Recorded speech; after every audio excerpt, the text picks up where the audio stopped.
வணக்கம், இது உங்கள் AbiUmaiyal சேனல். இன்றைக்கி நம்ம பார்க்க போகிறது பருப்பு உருண்டை குழம்பு எப்படி செய்கிறதுன்னு தான் பார்க்க போகிறோம்.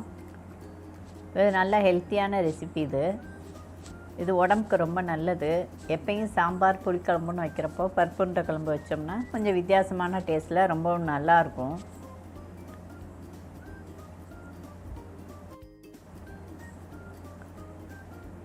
இந்த வீடியோ பிடிச்சிருந்ததுன்னா லைக் பண்ணுங்கள், சப்ஸ்கிரைப் பண்ணுங்கள், பெல் பட்டனை கிளிக் பண்ணுங்கள். அப்போ தான் நான் போடுற வீடியோ ஒன்றுக்கு ஒன்றா வரும். வாங்க வீடியோக்குள்ளே போகலாம். 1 கப் கடலைப்பருப்பு எடுத்துக்கிட்டேன். அதே அளவு துவரம்பருப்பு 1 கப்பு எடுத்துக்கணும். ரெண்டையும் நல்லா தண்ணி ஊற்றி ஊற வைக்கணும். இப்போ காலைக்கு வேணும்னா நைட்டே ஊற வச்சுக்கலாம். தண்ணி கூட ஊற்றிக்கோங்க. இப்போ நல்லா ஊறிடுச்சு. இதை தண்ணி இல்லாமல் நல்லா வடிச்சிட்டு மிக்சியில் அரைக்கணும். நல்லா கெட்டியாக அரைக்கணும், தண்ணி இல்லாமல் இருக்கணும். இப்போ மிக்சியில் அரைச்சி எடுத்துக்கிட்டோம். இந்த மாதிரி ட்ரையாக அரைச்சி எடுத்துக்கோங்க, தண்ணியே ஊற்றக்கூடாது. இதை எடுத்து வச்சுட்டு அந்த மிக்சியில் கழுவின தண்ணியை தனியாக வச்சுக்கலாம். குழம்பு கொதிக்கையில் அந்த தண்ணி ஊற்றிக்கலாம். தேங்காய் ஒரு 2 டேபிள் ஸ்பூன் எடுத்துக்கிறோம். வெங்காயம் ஒரு 2 வெங்காயத்தை பொடிசாக கட் பண்ணி எடுத்துக்கிறோம். சீரகம் ஒரு டேபிள் ஸ்பூன் எடுத்துக்கிறோம். கொத்தமல்லி கொஞ்சம் எடுத்துக்கிறோம். கருவேப்பிலை கொஞ்சம், தனி மிளகாப்பொடி அது ஒரு கொஞ்சம் எடுத்துக்கிறோம். உப்பு தேவையான அளவு எடுத்துக்கிறோம். இப்போது எண்ணெய் 2 டேபிள் ஸ்பூன் ஊற்றிக்கலாம். இது உருண்டை செய்கிறதுக்காண்டி இப்போ பண்ண போகிறோம்.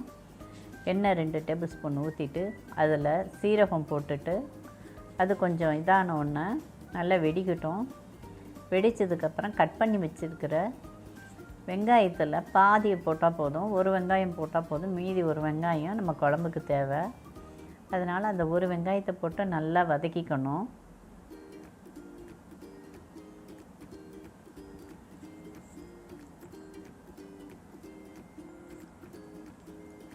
இப்போ கொஞ்சம் தேவையான அளவு, உருண்டைக்கு தேவையான அளவு உப்பு கொஞ்சமாக போட்டுக்கலாம்.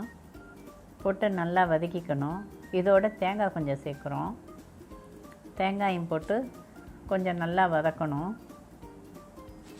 இப்போ மிளகாப்பொடி, தனி மிளகாப்பொடி 1 ஸ்பூன் போடுறோம். அதையும் போட்டு அந்த மிளகாப்பொடி எல்லாம் அந்த இது போகிற வரைக்கும் நல்லா வறுத்துக்கிறணும். நல்லா வறுத்துட்டு அடுப்பை ஆஃப் பண்ணிடலாம். இது அந்த ஸ்மெல்லை ரா ஸ்மெல் போகிற வரைக்கும் நல்லா வதக்கி எடுத்துக்கிறணும். அதுக்கப்புறம் அடுப்பை ஆஃப் பண்ணிவிட்டு இப்போ இதில் என்ன சேர்க்குறோம், அந்த நம்ம அரைச்சி வச்சுருக்கோம் இல்லையா, அதை இதில் போட்டுடுறோம். கடலைப்பருப்பு துவரம்பருப்பு அரைச்ச அந்த இதை போட்டுட்டு அதோட நறுக்கி வச்சுருக்கிற கருவேப்பிலை, அதே மாதிரி கொத்தமல்லி,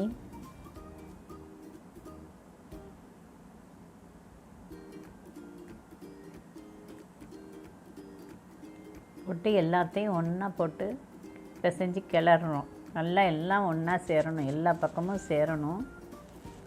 அதனால் நல்லா கிளறிக்கங்க. சப்போஸ் போட்ட உப்பு பத்தலைன்னா இப்போ கூட உப்பு போட்டு நல்லா கிளறிக்கலாம். இது உருண்டைக்கு மட்டும்தான் இந்த உப்பு. அதனால் பார்த்த அளவாக கொஞ்சமாக போட்டுக்கணும். நம்ம தண்ணி இல்லாமல் அரைச்சதுனால நல்லா கெட்டியாக வந்திருக்கு. அப்போ தான் உருண்டை பிடிக்க நல்லா வரும். இப்போ இதை என்ன செய்ய போகிறோம், உருண்டையாக உருட்டிக்கிட்டு இட்லி பாத்திரத்தில் வச்சு வேக வச்சு எடுத்துக்கிறணும். இப்போ நான் சின்ன சின்ன உருண்டையாக எல்லாத்தையும் உருட்டிக்கிறேன். உருட்டிக்கிட்டு இட்லி பாத்திரத்தில் ஒரு 10 நிமிஷம் வேக வச்சு எடுத்துக்கலாம். எல்லாத்தையும் உருண்டையாக உருட்டியாச்சு. இப்போது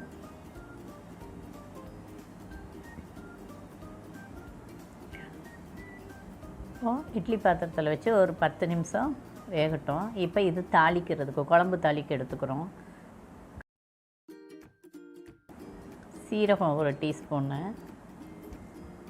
வெந்தயம் 1 டீஸ்பூன் எடுத்துக்கிறோம். சோம்பு 2 டேபிள் ஸ்பூன் எடுத்துக்கிறோம். வாசனைக்காக கொஞ்சம் கூட போடுறோம்.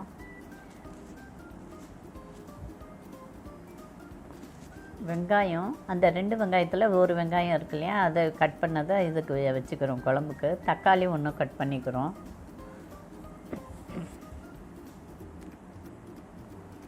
அதுக்கப்புறம் புளி தண்ணி, ஒரு சின்ன லெமன் சைஸ் எடுத்துக்கிட்டு புளியை கரைச்சி எடுத்துக்கிறோம். இப்போது நல்லா வெந்துருச்சு, எடுத்தாச்சு இட்லி சட்டியிலேருந்து. இப்போ தாளிக்க போகிறோம். இருப்பு சட்டியில் 2 டேபிள் ஸ்பூன் எண்ணெய் ஊற்றிக்கிறோம். அதுக்கப்புறம் கடுகு, வெந்தயம், சோம்பு, சீரகம் எல்லாத்தையும் போட்டுடுறோம். அது நல்லா வதங்கினதுக்கப்புறம் மீதி உள்ள வெங்காயத்தையும் போட்டு நல்லா வதக்குறோம். ஒரு காஞ்ச மிளகாய் போட்டுக்கலாம், கருவேப்பிலை கொஞ்சம் போட்டுக்கிறோம். இப்போயே போட்டுட்டு நல்லா வதக்குங்க. அதுக்கப்புறம் தக்காளி போட போகிறோம். இப்போ ஒரு தக்காளி போட்டால் போதும். தக்காளியும் போட்டு தக்காளி கொஞ்சம் நல்லா வதங்கணும். அது வரைக்கும் நல்லா வதக்கிக்கலாம். இப்போது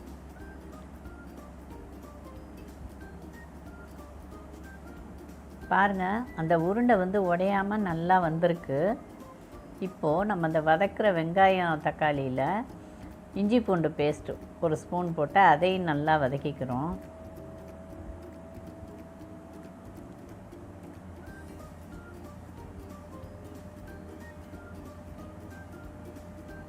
இப்போது தேவையான அளவு மஞ்சத்தூள் 1/4 டீஸ்பூன் போட்டுக்கிறோம். சாம்பார் மிளகாப்பொடி 2 டேபிள் ஸ்பூன் போடுறோம்.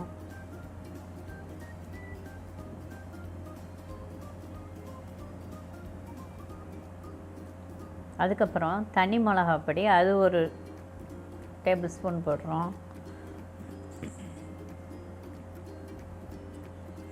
எல்லாத்தையும் போட்டு நல்லா கிளறிக்கணும், நல்லா வதக்கணும். அந்த ராஸ்மல் போடுற வரையும் நல்லா வதக்கிக்கணும். அதுக்கப்புறம் அந்த புளி தண்ணி கரைச்சி வச்சுருக்கோம் இல்லையா, அதை இதில் ஊற்ற போகிறோம். இப்போ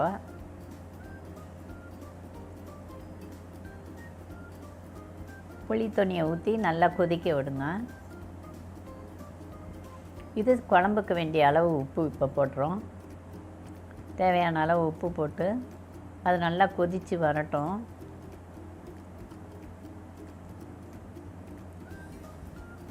நல்லா கொதிக்குது.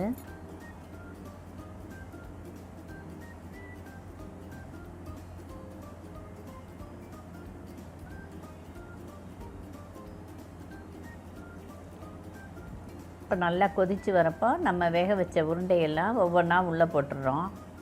நீங்கள் இட்லி சட்டியில் நம்ம வேக வச்சதுனால அந்த உருண்டை உடையாமல் அப்படியே முழுசாக இருக்கும், கரையாது.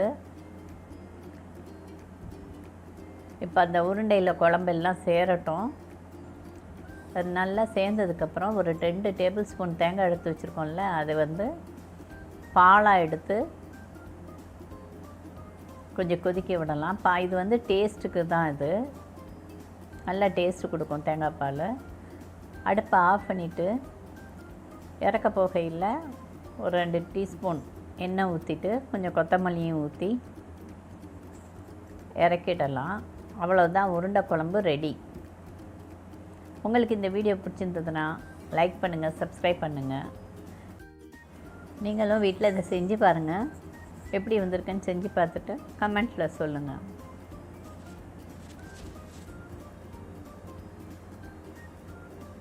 நன்றி, வணக்கம்.